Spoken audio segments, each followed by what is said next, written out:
Hi guys, Andrew here with headphones.com. Welcome to the Headphone Show, and today we're going to take a look at the brand new Focal Clear MG. Now this is an over-ear open-back dynamic driver headphone that comes in right at around $1,500. Let's check it out.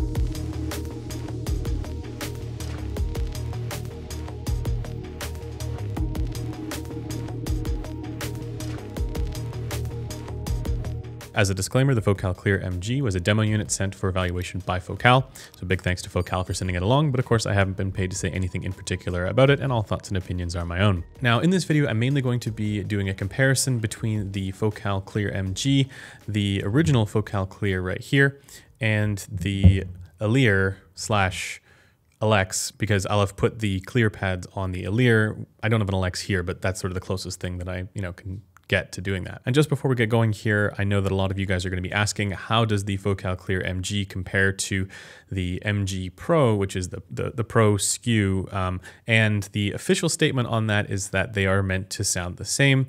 The big difference, of course, is the accessories and the packaging. The Focal Clear MG Pro has an extra set of pads there for the accessories and a different cable. It's a coil style cable, where the Clear MG doesn't come with the extra pads, but it does come with a balanced cable with an XLR termination. So in theory, they're meant to sound the same. At the moment, I'm unable to verify that. Now, taking a look at the Clear MG, it bears some resemblance to the original Clear, but most notably the difference is the pattern for the grille on the outside here, and then the colorway. They call this a chestnut. For me, you guys know I'm dead inside, and I really like the sort of clean and simple aesthetic choices. But I am now at the point where I actually think that for the overall look, I actually kind of prefer the way that the Clear MG looks. Rather than being that sort of, sleek, professional, understated kind of thing, but still classy, it's got a lot more pop to it with these somewhat sharper looking edges to it. Yeah, I mean, when I first saw it, I was maybe not quite as enthusiastic, but it's really grown on me. Focal makes a classy headphone, and this is no exception.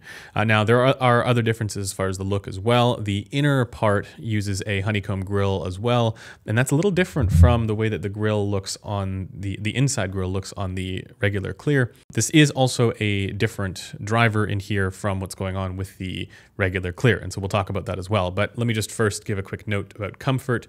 The comfort here is, as we might expect, outstanding. All right, with the Focal Clear and the Clear MG and the Elear, they're not very light headphones. They're over 400 grams. They're around 450 grams. But Focal does do a really good job with the comfort due to the spring-loaded cups.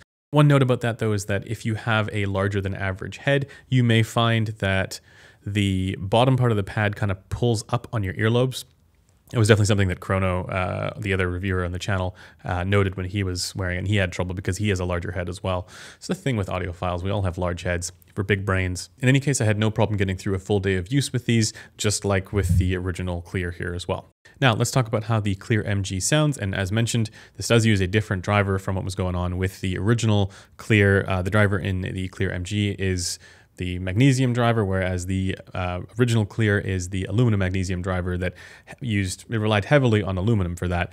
And so, they basically have a lighter material going on in here, which is likely going to yield some different acoustic properties. But I do have to stress that for the most part, they sound very similar to one another, and that's a good thing. And just like the original Clear, the Clear MG is a 55 ohm headphone, so you can run it off of, most equipment. In fact, I think you can just run it off your phone if you'd want to, but any amplifier that's a little bit more versatile will be able to run it just fine, or any digital audio player as well. All right, so I'm gonna throw the graphs up on the screen here for you guys to take a look. Once again, if you guys are totally new to frequency response, I left a video in the description where you can learn all about this, and that'll help make a little bit more sense of it. But let me just remind everybody that these are raw measurements. These are not compensated measurements, and so we do not want them to measure like a flat line. Now, this measurement was done on the Gross 43AG standardized measurement rig, but because most of the differences are in the treble, and these rigs only, the 711 couplers only are rated for accuracy up to 10K.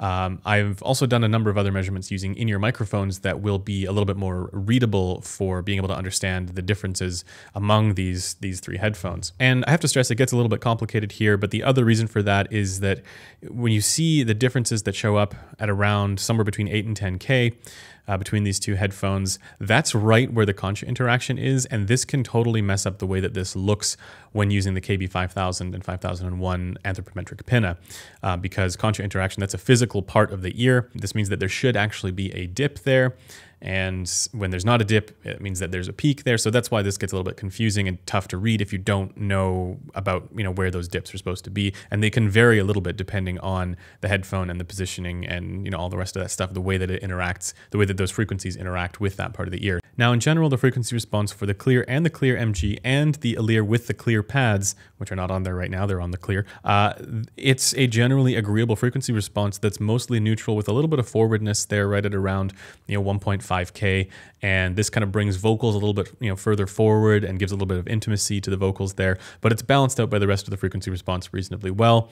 And what you get with the original Clear is in the treble is you get sort of a series of bumps there. So starting at 6K, 8K, and then 10K. And so there's a little bit of a sort of shimmering quality from the 10K bump on the original Clear, but it kind of works because it's balanced out by 8K and 6K and sort of the rest of it. You can kind of draw like a line there. And these ones, they don't ever measure all that smooth in the treble, but they're not perceived as being particularly sibilant or fatiguing in any way. It's because they're sort of balanced out by those three different bumps that show up there. The one complaint that people have had about the original Clear is that there's occasionally on some recordings a little bit of grittiness there to those treble frequencies. And so one of the big questions that I've had on my mind when evaluating this is, does the Clear MG solve the grittiness? And the answer is yes, but it also is a bit of a trade-off. And so let's get into that. I'm going to move now to the in-ear microphones, and I'm going to use those for this analysis because really I'm trying to show you guys here the difference between or among these. Also, just as a note here with these in-ear microphones, they cannot be compared to measurements that have been done on standardized measurement rigs. So this is using the actual headphones on my head, and this shows the difference. So regardless, let me just dive into these in-ear mic measurements now. The first thing I want to point out here with the data is that there is a measured difference in bass response between this particular Clear and this particular Clear MG. Now I'm saying it that way because I've also seen some measurements where the bass lines up a little bit more closely and there's no difference in the bass between the Clear and the Clear MG, but these two show a difference. So take that for what you will.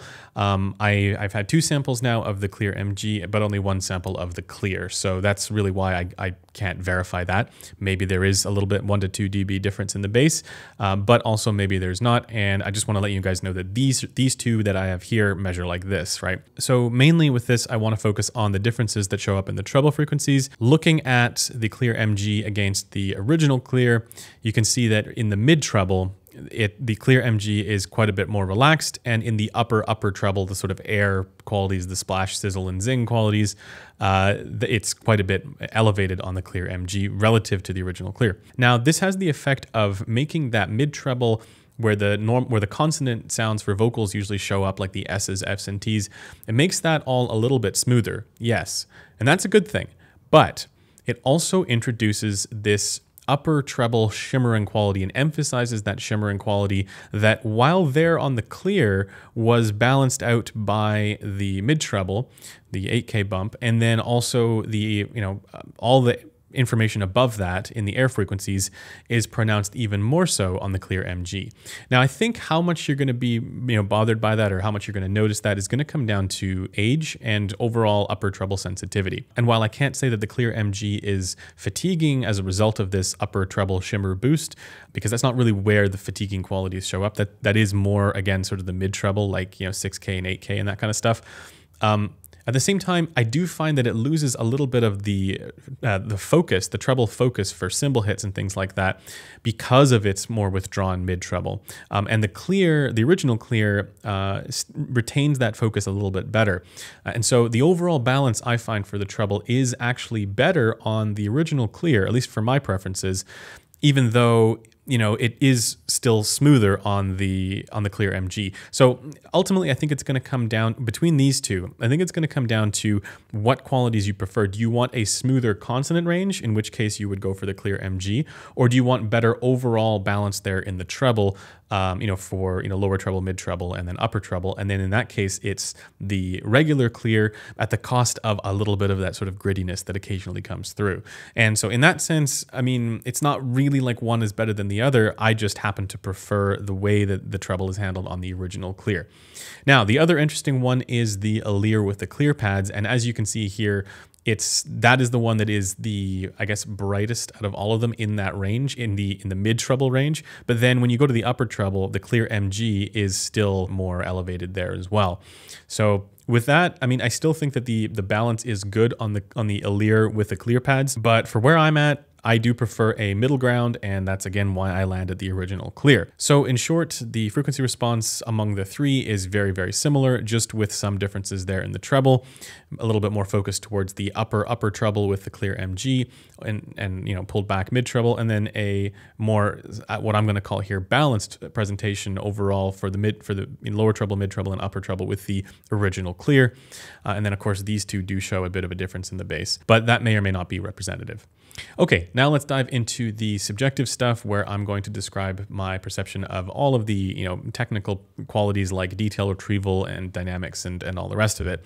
And once again, I find them to be very, very similar, but I do have to give a very slight detail edge to the clear MG. And I think a lot of the impressions that you're going to see of the clear MG is that it is going to be more detailed, but we have to sort of, I think, caveat that a little bit with the recognition that because the upper air treble frequencies are boosted on the clear MG, I think there's a lot of people for who that is going to, you know, enhance the perception of detail.